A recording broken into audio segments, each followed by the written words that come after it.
Hello everyone, welcome to Switchcraft the Fingerboard podcast. My name is Jana, and this time I'm at a very special location at a very special day. I got invited by Blackriver to do a bunch of interviews here at Fast Fingers. So I thought I'd get together a small group of people who me and a bunch of other people think are some of the favorites for today. So I wanted to do like a quick interview with a couple of them before the actual event starts to see how they have prepared and how they feel and what they expect from today. So I have with me today Stoll. Hey, what's up? Alex Christ. Hello. And Ramon, who's been here before. Good morning. Yeah, so first thing I wanted you to ask, how have you prepared in any way? Like, did you do any skating at home, or are you just getting here cold turkey and just see what happens? Funny thing about this, me actually I was never preparing like for events actually, also for every other Fast Fingers I participate before. I never really prepare or have training sessions. But this year, Alex Christ was, we actually like talk every day like via a video call, FaceTime, and playing some game of skates like two weeks before the event. Kind of every day, nearly. So It's the same for me. Normally, I'm not preparing for an event, but this time, I think it was also connected to we have been on some trips. Yeah, some trips with Blackriver, and then you already were used to fingerboard, and in my case, there is nobody around or no spot around where you could fingerboard. So I talked with Stolli anyways, talked about everything, live, fingerboarding, whatever. And so we decided to make video conferences. And this time fingerboarding and not just fingerboarding. Yeah. Cool. How about you, Ramon? For me, it was not too crazy. I did the last 3-4 days I not really like fingerboarded because I had to kind of like clear out my flat at home for some reason. But I just heard there was like a 2-rail combination something. So just for one day, I just checked out if I still have some rails. And I was like, okay, yeah, that works. And like, but overall, like really like training or anything like for the contest. Nah, I was just like making sure I have like the perfect tape at that moment, like for today. I was about to ask you about that. So what's your method of preparing the tape? Just like I washed it 2 times, and I was like kind of like 1 week before the contest starts. So that's it, pretty much. How long have you been writing your tape? I don't know actually. I'm actually really simple with something like this. I put my FBS tape on the deck, and then after sometimes it's right in. Pretty much the same for me. It's just any tape laying around at my home. I take it, put it on, and I ride it as long as I ride the board. I never change it. It's sometimes I write tape. It's 2 years old. I couldn't do that. I love it. I do the same as Ramon. I watch it like once or twice before I put it on. Crazy. But how often do you change it? I change it a lot, like every 3 weeks. Really? Yeah. Wow. Yeah, me even. Crazy. Sometimes more. It depends. Like when I have like crazy sessions, sometimes I write down an FBS in like 3-4 days. And I need a new one because I have a hole in my tail or something. It's crazy. Like it depends. Like you film crazy, you know, you go like for a lot of like footage or outdoor, I don't know, and you really can like destroy a tape pretty quick. Yeah, I can imagine. But I think my setup I put together before the East Coast tour from Blackriver.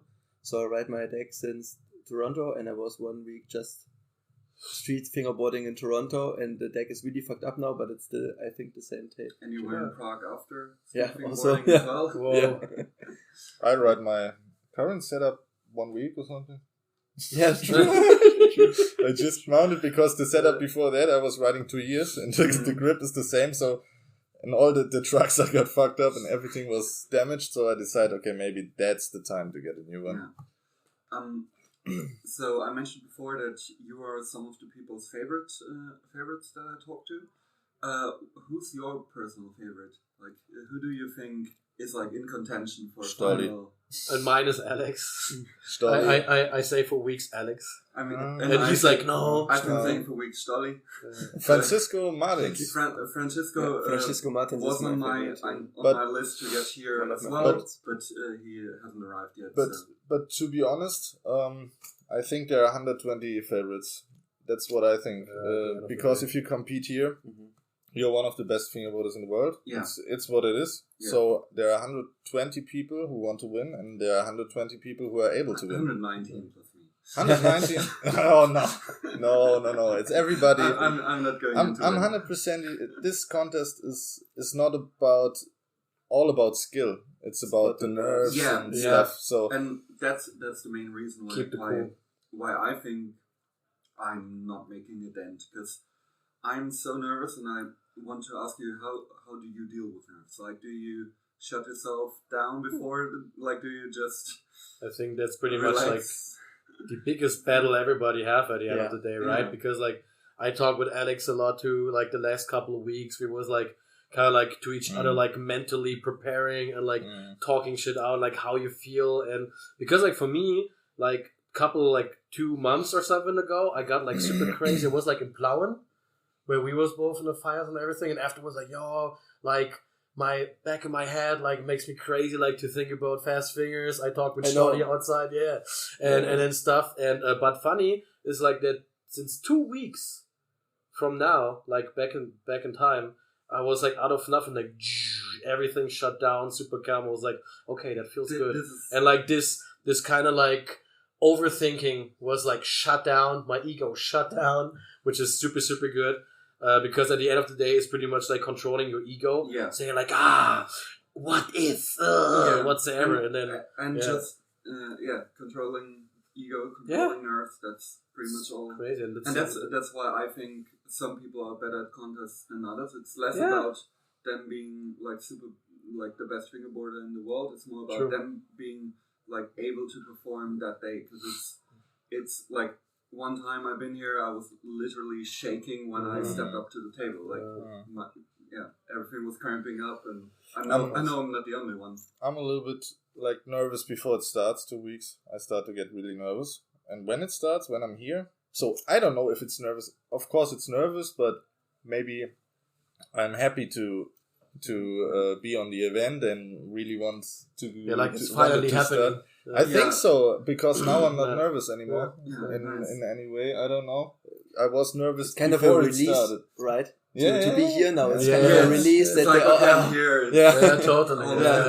Finally, it's happening. Yeah, for me. It's like, here we go. Let's go. But let's phrase that question differently. Is there anyone outside of this room that you would like to see in the final?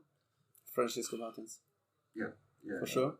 He's like both times I've been at Pateo, he won. Like he can like perform under pressure, and is like so consistent. Yeah. There's one guy I would like to see. It's Johnny, Salazar. This guy I met in Eindhoven. Johnny Salazar. Yeah. He's a machine. I think there's a lot of stuff possible, and we will see. Maybe some of the Americans like Tiny Hawk or that's what I was the guys from my crib. For like I don't know, like Hong Yu. Like the guy came extra from China and struggled to get a visa and stuff. But I don't know, like let's see, because like it seems a little bit that he pressured himself up a little bit too much. Like yesterday we were sessioning, and you can really like feel like that he got like a really big weights on the shoulder, you know, like coming extra from China, and like, I can't disappoint my family whatsoever. I don't know like how he's up, but it seems like it. So let's see, but definitely he's crazy skilled. But this is like what we talked about before. You can have the craziest skills in the world, but if you can't keep it together at the day when it gets down, you have no chance. Yeah. Doesn't matter how good you are. That's like the point. Yeah, exactly.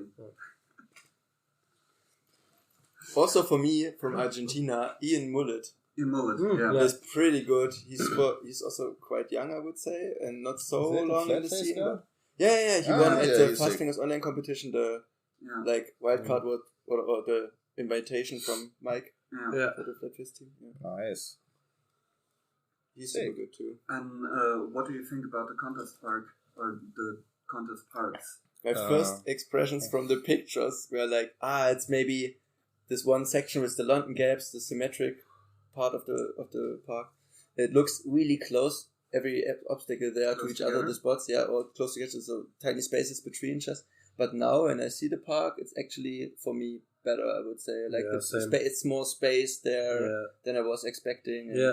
And it feels good actually. I didn't think it feels like that to ride it because I saw it on pictures and it feels more smaller than it is. So the gaps are nice. I like the ledge. The ledge is crazy. I like the rails. I'm a rail person, so I'm pretty happy about that. I'm a rail and ledge person as well. I haven't yet had a chance to ride. Like I tried yesterday, but turns out I forgot how to fingerboard. Classic.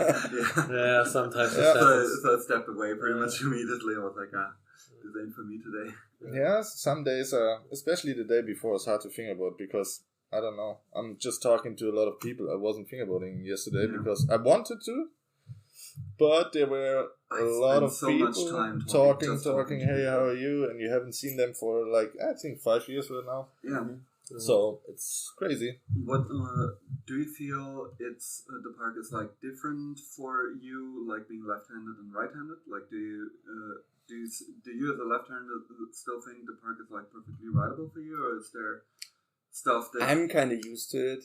It's because I'm a lefty since my birth. So because Blackriver making always also a lot of lefty spots, but it's normal also from a viewpoint from a right-hand fingerboarder that he build more spots probably for right-hand. It's for me totally okay. But I was speaking with Alex about that I'm really good in switch because of that point, I think. That's why because you have to. Yeah, of course. Sometimes I'm struggling more with basic, for me, regular tricks to grinds and slide in rails. But in Switch, I can do it first try. So it's just a different vision and a different. If I would mention to be a lefty on that park, it would feel like going up the stair set with a wheelchair. Definitely.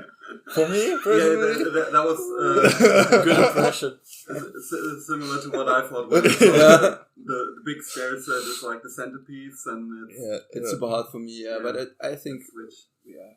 Let's see. Yep. Do you guys know how many fast fingers it is for each of you? Roughly?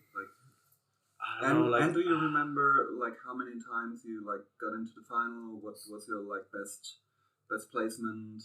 I never made it to the finals. You never made it to a final? My best place ever was 10th, I think. I was so sure you did. Yeah, no. But very often, 4 or 5 times, I don't remember exactly, I was hosting, with a mic and stuff. So, first time since this was 2019, I was not hosting and riding, and Were you hosting 2019? No, I wasn't. The final. Yeah. The final, because I didn't make it to the finals. Oh, okay. So I was then I make the finals. I remember you talking about the mic. True. And but I was not mainly hosting. So it's my second time not really hosting.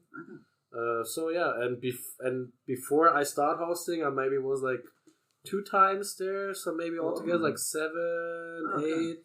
Something like this. I'm not sure, but my first time was when I was 18 or 19. Now I'm 35, so if we ever do the maths, I'm not capable to do it. So. My first one was 20 years ago.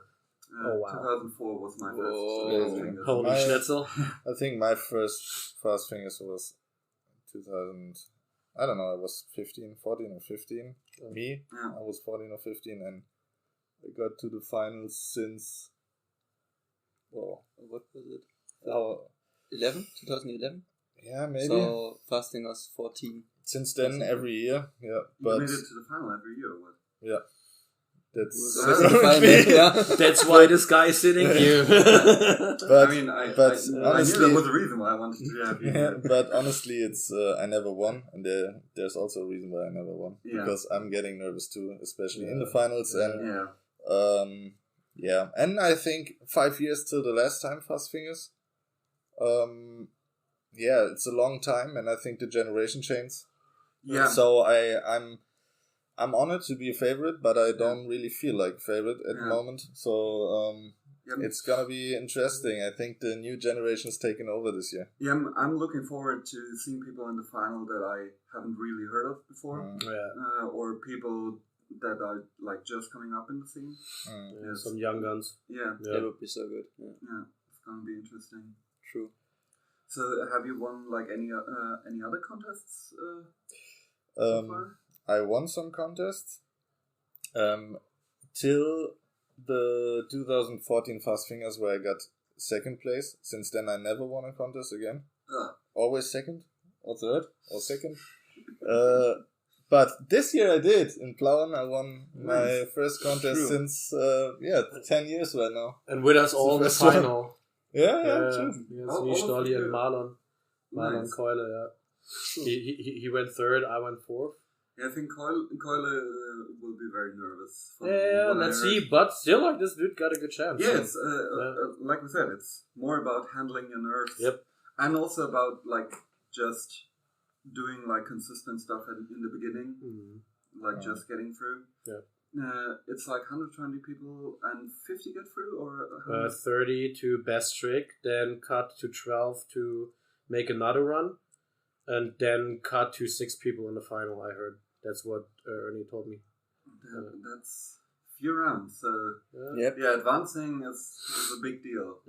And maybe they do again when the last 2 are left in the final. Maybe like they delete the letters. Maybe, but I didn't ask. But I hope so not, because it's every time like, oh come on, dude, let's get me done. But like I every time like think about like what if we like the most people have a T, somebody makes a trick, nobody lands, everybody kind of like get the E actually. Do they still say like, okay, the last one who tried is with you like another game of scale? I don't know. Like, because like with this situation, there's not that much possible, because then actually this guy won. But let's see. But let's see what the rules are. But this is just like something that get to my head. I was like, what if? But have you thought about like a run, or like a place you want to start at, or like some tricks you want to do, or in my case, for every contest I got a run in my head. So fun. Yeah. For me it's a completely opposite. I just actually go spontaneously to the park and then see what floats. Yeah, I need the structure. It gives me safety. That's my way to go. In skateboarding, when I ride skateboard contests, I do the same. I think of basics and plan the run, and then I start, and it works for me, honestly. Yeah, for me it's like picking a start point. Like I usually know the first trick I'm gonna do. Like roughly where I want to end up, and everything else. I do tricks that I'm good at. And for me, it's most likely like with Stolli, just like go for it. But if I realize, okay, I'm a little bit nervous, I just gonna look at a park and then like, okay, let's do like let's plan the first like 2 or 3 tricks, like Alex said, like to give you safety, and then you in, and then just go with the flow for the rest. And it's always like over. Before you know it. Yeah. It's going so fast every time. 45 seconds. At least for me. Yeah, but it feels like 10. Yeah. Easily. You're just like starting like, oh, I'm done already? Fuck, I want to do again. Yeah. I think this is like all I wanted to ask. Let's see if I meet any one of you later here again for a witness interview. We'll see. Let's see. Maybe Francisco Martins too. I would love to talk to him. He's hyped to get it. He is really hyped to get it. Yeah. We are old. And we are fucking old. Thank you so much for doing this, and good luck and have fun. Yeah, thank you so much for having us. So, you catch me in the next one. Bye. Bye.